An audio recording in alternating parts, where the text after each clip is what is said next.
Il est 8h13, comme chaque vendredi, Céline Pina. Bonjour Céline Pina. Bonjour. Il y a une forme de fin de l'omerta sur certains sujets, notamment l'immigration. On l'a vu à travers l'interview du préfet des Alpes-Maritimes, nouveau préfet Hugues Moutou, qui était auparavant du côté de Montpellier, qu'on a déjà eu sur Sud Radio. Il s'est exprimé encore cette semaine, notamment par exemple à BFM TV. Et ça vous a interpellé? Oui, parce que l'homme a rompu avec les habituelles circonvolutions qui entourent souvent la question des auteurs des agressions et infractions. Donc ce préfet était interrogé sur une descente de police effectuée à Nice, dans le quartier des Moulins, quartier où le trafic de drogue est une activité fort lucrative. À la question des actions à mener, celui-ci a répondu tout de go. Il faut expulser, parce que 70% des délinquants de voie publique des Moulins sont des étrangers en situation irrégulière. Et d'ajouter en fin d'interview, c'est une délinquance essentiellement étrangère qui pourrit la vie des habitants. Et cela marque, selon vous, un tournant dans la communication de l'État ? Alors cela, seul le long terme nous le dira, mais il n'en reste pas moins qu'il vaudrait mieux que le gouvernement et la presse tirent les erreurs de la communication désastreuse autour de la mort de Thomas à Crépol.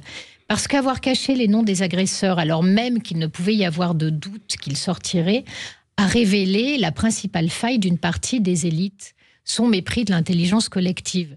Non seulement les gens ont compris qu'on les prenait pour des crétins, mais le pire est qu'ils ont compris que ce n'était pas par vice, mais au contraire par excès de vertu. Une partie des politiques et des journalistes ont estimé qu'ils étaient trop racistes et primitifs pour ne pas surréagir s'ils confirmaient que les agresseurs étaient issus de l'immigration. Ils ont donc choisi d'occulter les informations qui risquaient d'être récupérées politiquement, sous-entendu par l'extrême droite. Ouais, qu'est-ce que ça vous fait dire, ça ? Expliquez-nous, qu'on comprenne. En fait, tout le monde a remarqué cette tentative de dissimulation. Alors que les réseaux donnaient les noms, les photos de la soirée, les premiers témoignages des gens qui avaient été victimes, les journaux, eux, évoquaient comme profil des assaillants des Romanais. C'est un habitant de Romans-sur-Isère. C'était comme pour les ancrer dans un terroir.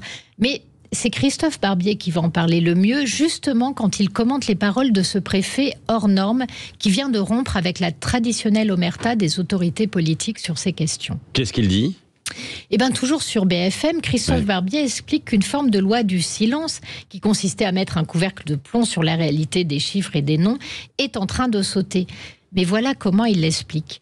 Attention, ce ne sont pas des gens qui voulaient cacher la réalité, faire croire que tout allait bien. C'était des gens, préfets, magistrats, policiers, qui considéraient qu'il ne fallait pas mettre dans le débat public, avec tous les raccourcis, les abus, récupération politique, des choses qui devaient, pour être réglées, traiter en douceur. Et il ajoute, car quand le débat politique s'en empare, on est dans la caricature et du coup on peut agir moins efficacement. Est-ce que ce n'est pas une belle illustration de la technocratie que cette dernière phrase, justement, De la technocratie et de la crise de la démocratie. En effet, celle-ci suppose que du débat entre les hommes, malgré leur passion et grâce à leurs raisons, émergent des représentations, des lois communes qui structurent l'espace politique. C'est le débat public qui est à la base de la démocratie. Si une caste, malgré toutes ses qualités et sa formation, pense qu'il est de son devoir de cacher la réalité au peuple, parce qu'il n'est pas assez évolué pour ne pas mal agir, alors malgré ses bonnes intentions, elle montre à la fois son absence de foi dans l'éducation qu'elle donne à son peuple, son absence de foi dans son intelligence, et puis surtout, elle se coupe des sources mêmes de sa légitimité, ce qui pour coup réduit complètement ses marges d'action.